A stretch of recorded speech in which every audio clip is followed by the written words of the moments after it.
We have found ourselves more and more using to describe the target of Bible translation, the word incarnational.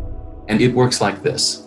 If you imagine yourself getting out of a time machine in Nazareth sometime around maybe 7 or 8 AD, and the angel who is your guide, they sometimes do that, says to you, hey, see those guys over there playing whatever they played back then, soccer? I don't know.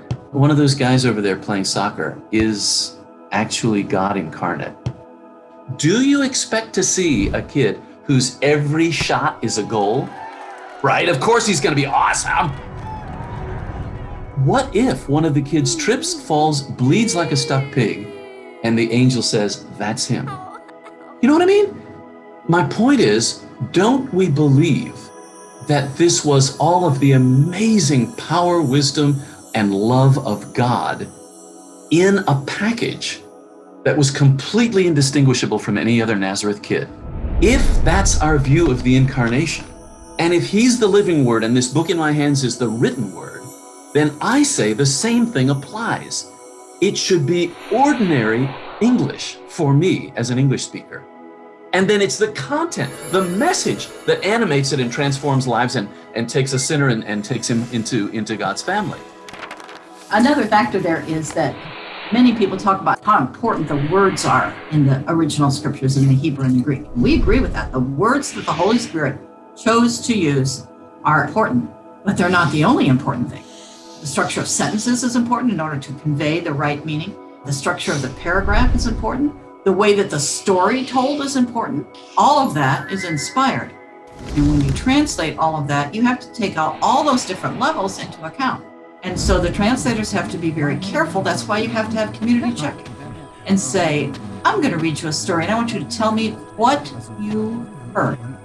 There's an age-old adage that communication is not what I said, it's what you heard.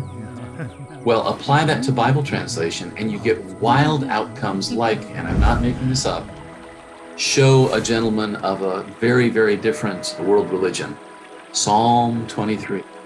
And the guy said, this is like an animal rights tract, how important sheep are to God. The fundamental underlying metaphor, never stated, which is that David is saying, I am like a sheep who God treats this way, was completely missing. And so the translation committee, having done that test, and we said, well, what are you going to do? What kind of change do you think you need to make? And they said, we need to say, I am like the sheep and the Lord is my shepherd. And some people might think, well, you added something to the psalm. What did we add? We added nothing. But not for that man from that other religion. No. He would see that and say, oh, well, that's what you're talking about. Why didn't you say so? we let him understand what the psalm was about. That's not adding. That's making something clear to him that was clear to the original readers. The goal is to convey meaning.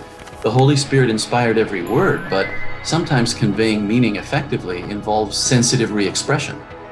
You want to end up not just with a book, but with a people transformed by that book.